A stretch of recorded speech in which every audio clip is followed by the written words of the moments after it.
আপনাদের শুভেচ্ছা জানাচ্ছি। গ্রামীণফোন আজকের সংবাদপত্র শুরু করছি। আমি মীর মাসরুর জামান।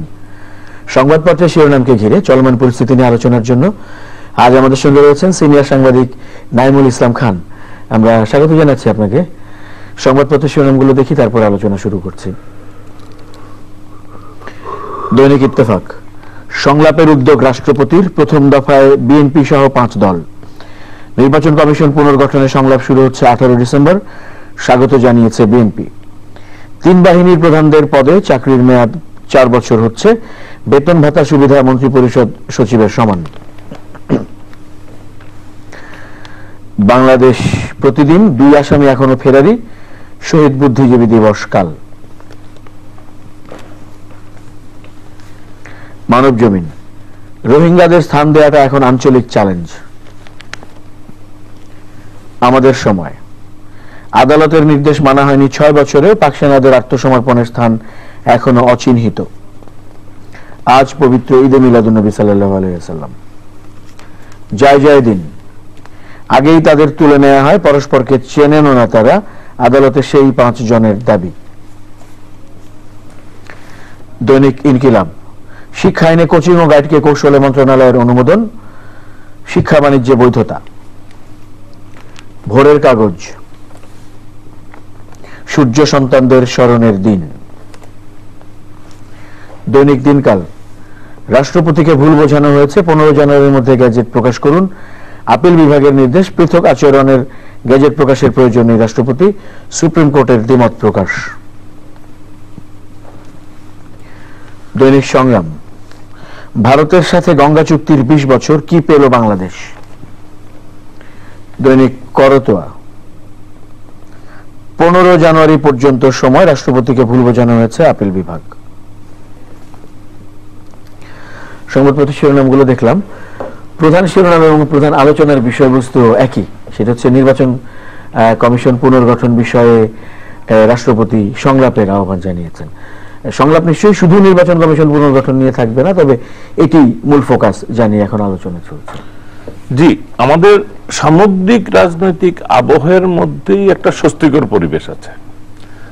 এটার সঙ্গে সন্ত্রাস এবং জঙ্গিবাদের ক্ষেত্রেও একটা বেশ স্বস্তির পরিবেশ।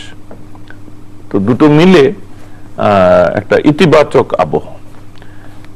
প্রধানমন্ত্রী যখন আওয়ামী লীগের সভানেত্রী প্রধানমন্ত্রী শেখ হাসিনা যখন আওয়ামী লীগের কাউন্সিলে আগামী নির্বাচন নিয়ে কথা বলেন, তার বক্তব্য ছিল আগামী নির্বাচনটা যেন বিতর্কিত না হয়, এটা তার ইচ্ছা। নিজের দলকে তিনি তাড়াতাড়ি মাঠে নেমে কাজ করতে শুরু করতে বলেছেন। এই যে আগাম কাজ করতে শুরু করতে বলা, এর একটা প্রধান কারণ হতে পারে যে আগামী নির্বাচনটা সবাই অংশগ্রহণ করবে, তার ফলে এটা প্রতিদ্বন্দ্বিতাপূর্ণ হবে, সহজ হবে না বিজয় লাভ। এই জন্য তার দলকে পরিশ্রম করার জন্য, মানুষের সাথে কাজ করার জন্য বলেছেন। এই সবগুলি কিন্তু ইতিবাচকতার, এখানে সবগুলি একটা, ধরেন এই যে প্রধানমন্ত্রীর বক্তব্য, এটা হচ্ছে একটা প্রতিদ্বন্দ্বিতাপূর্ণ নির্বাচনের আভাস, ইতিবাচক জিনিস। উনি যে বললেন আমি একটা বিতর্কিত নির্বাচন চাই না, ইতিবাচক বক্তব্য। তিনি যে বললেন যে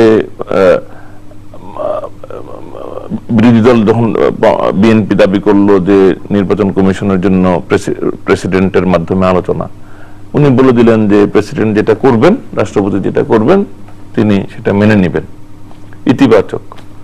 আজকেও বিএনপি রাষ্ট্রপতির কাছে আবেদন জানালো, এটাও ইতিবাচক। মানে এর মধ্যে কোনো সহিংসতা নাই, এর মধ্যে কোনো যেটাকে বলে সংঘাতের কিছু নাই। রাজনীতির বিরোধ আছে, কিন্তু এটা সুস্থ রাজনৈতিক বিতর্ক এবং বিরোধ। এবং এবারও যখন রাষ্ট্রপতিও যখন ইতিবাচক ভাবে সাড়া দিলেন, বিএনপি আপনি দেখেন অলরেডি একটা শিরোনামে আছে যে স্বাগত জানিয়েছে।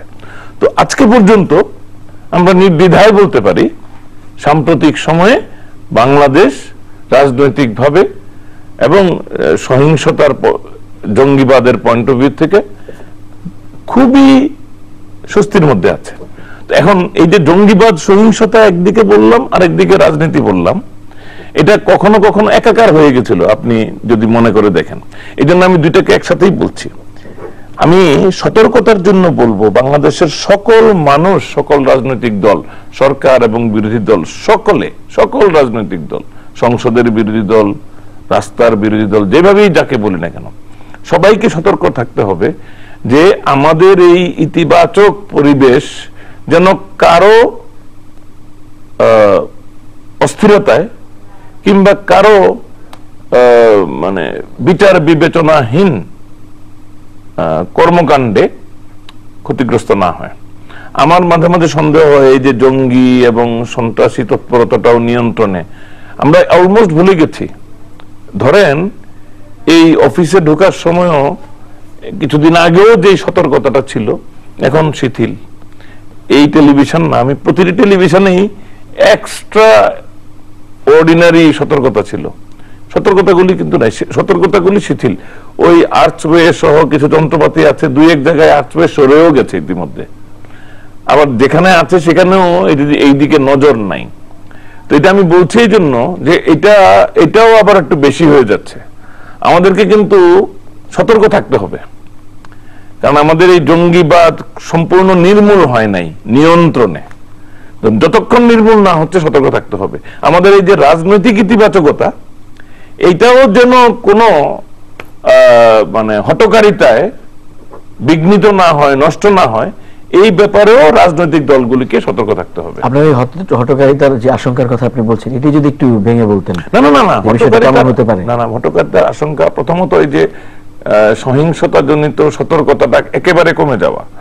আমি মনে করি আমাদের একটা ন্যূনতম নিরাপত্তা নিশ্চয়তার ব্যবস্থা সব সময়ই কায়েম থাকতে হবে, কারণ বিশ্ব পরিস্থিতি এমন যে কখন কোথায় কি হবে, কোন স্কুলে নিরাপত্তাহীন হয়ে যাবে, কোন মার্কেট নিরাপত্তাহীন হয়ে যাবে, কোথায় কি আক্রমণ হবে, উই নেভার নো।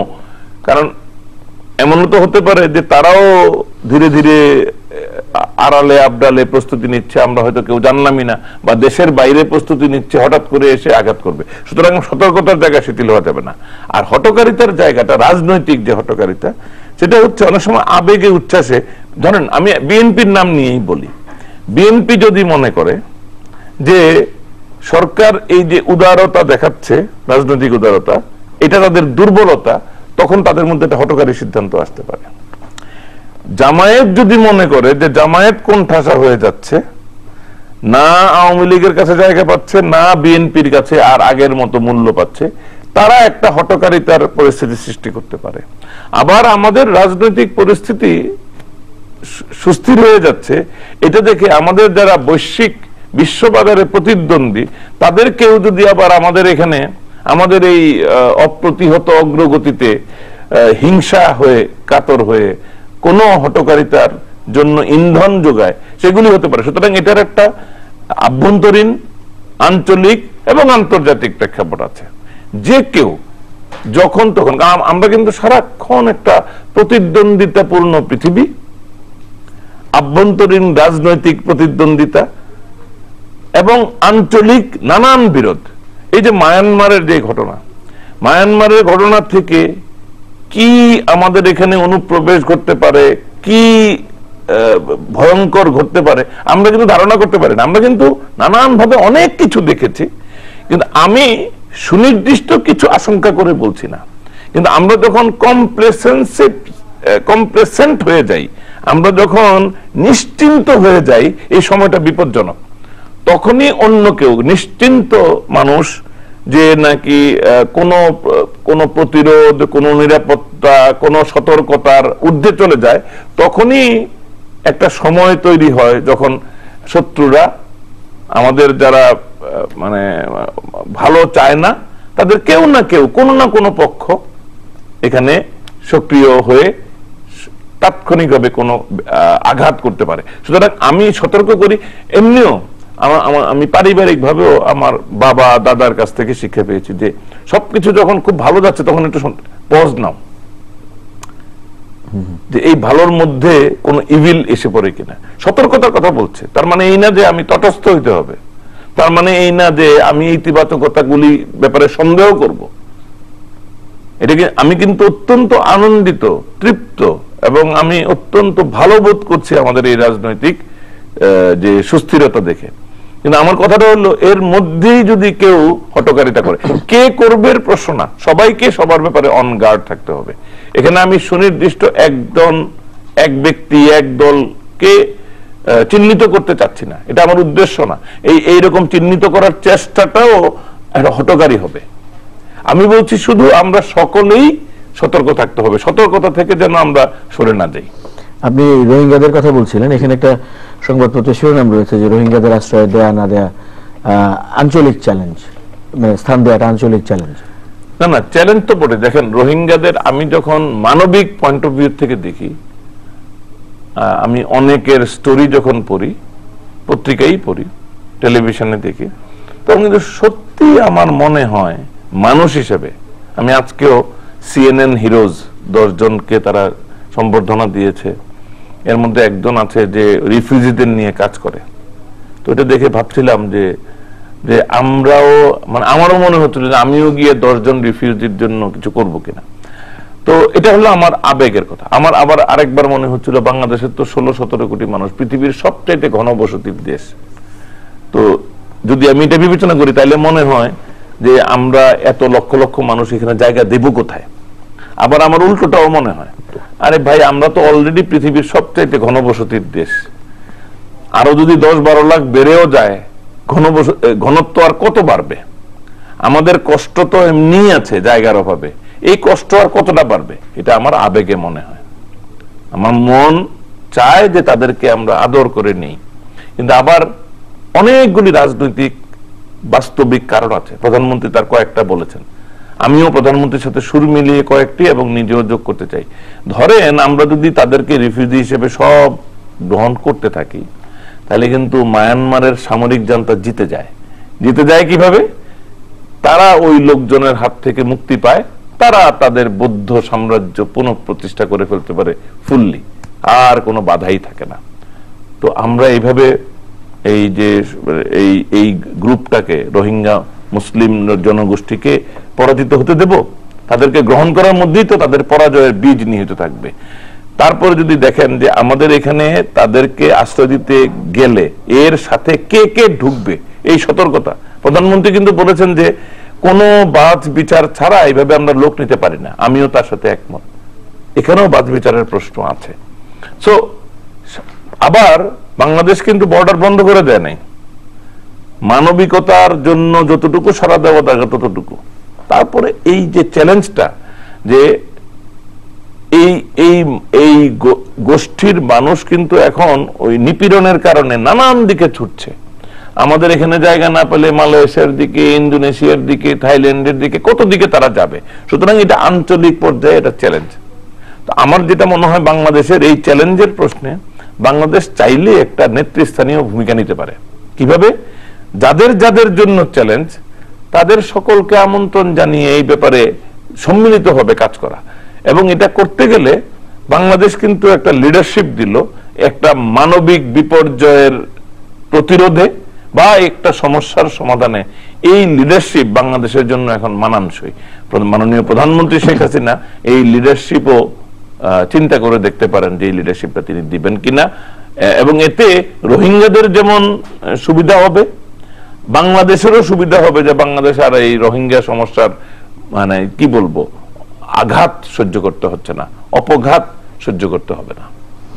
তো আরেকটি সংবাদ রয়েছে এখানে, গাইবান্ধার গোবিন্দগঞ্জের সাঁওতাল পল্লীতে যে পুলিশের গুলিবর্ষণের ঘটনা ঘটেছিল, তারা তাদের জমি দাবি করায়, চিনিকলের যেখানে জায়গা, তো সেটি নিয়ে একটি গণশুনানি করেছে মানবাধিকার কমিশন।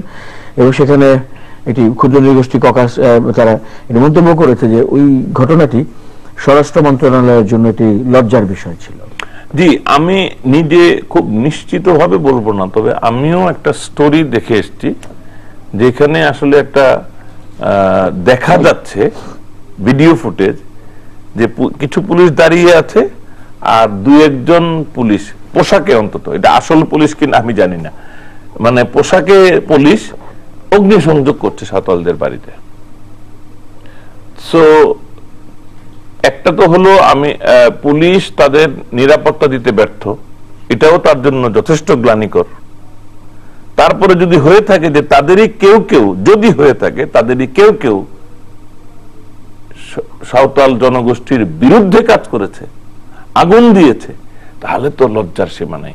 এটা তো মুক্তিযুদ্ধের ভেতর দিয়ে প্রতিষ্ঠিত পুলিশ বাহিনীর, যারা নিজেদের রক্ত ঢেলে মুক্তিযুদ্ধের সূচনা করেছে, যাদের রক্তে আমাদের মুক্তিযুদ্ধের সূচনা, তাদের কাছ থেকে সাধারণ মানুষ, বাংলাদেশের সাধারণ মানুষের নিরাপত্তাহীনতা, এটা আমাদের জন্য গ্লানিকর, পুলিশ বাহিনীর জন্য তো বটেই।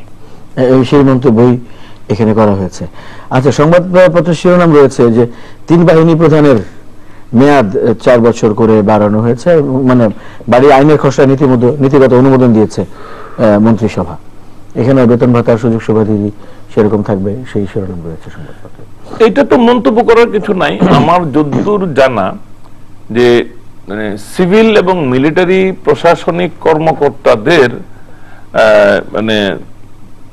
যে পারস্পরিক তুলনামূলক যে অবস্থান, এই জায়গাটা নিয়ে কিছু কিছু সমস্যা ছিল।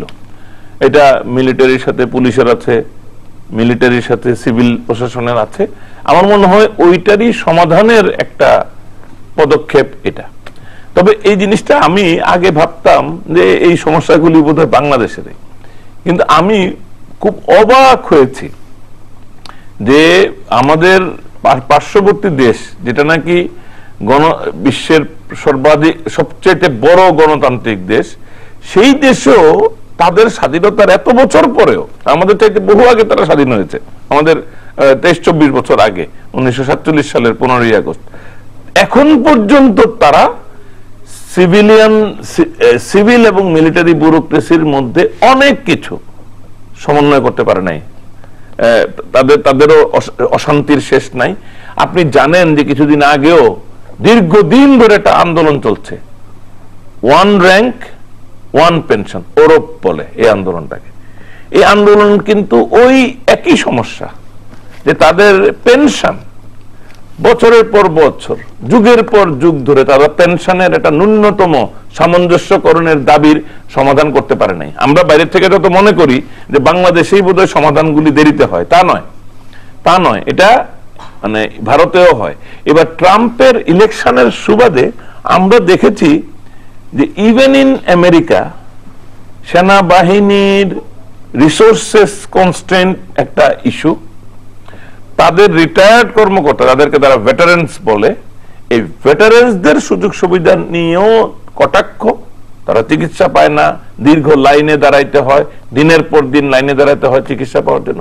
আমি খুব অবাক হই যে পৃথিবীর সবচেয়ে শক্তিশালী ধনী দেশ আমেরিকাতেও যদি, আবার গণতন্ত্র, তারা পৃথিবীর সবচেয়ে পুরনো গণতন্ত্র, তারপরেও যদি আমেরিকাতে এই অবস্থা হয়, এটা আমাদের জন্য স্বস্তিকর। কিন্তু এই সমস্যাগুলি ধাপে ধাপে বাংলাদেশ সমাধান করছে। আমি আশা করছি এটাও একটা সেই রকম ইতিবাচক অগ্রগতি। অনেক ধন্যবাদ আজকে সময় দেওয়ার জন্য। ধন্যবাদ। প্রিয় দর্শক, আপনাদেরও ধন্যবাদ আমাদের সঙ্গে থাকার জন্য। প্রিয় দর্শক, আমরা জানি আজ পবিত্র ঈদে মিলাদুন্নবী সাল্লাল্লাহু আলাইহি সাল্লাম। পবিত্র ঈদে মিলাদুন্নবী উপলক্ষে দৈনিক সংবাদপত্র প্রকাশ বন্ধ থাকবে, সেজন্য আগামী দিনের এই অনুষ্ঠানটি প্রচারও বন্ধ থাকবে। তারপর থেকে নিয়মিত আবারও আপনাদের সঙ্গে থাকবে গ্রামীণফোন আসিয়া সংবাদপত্র।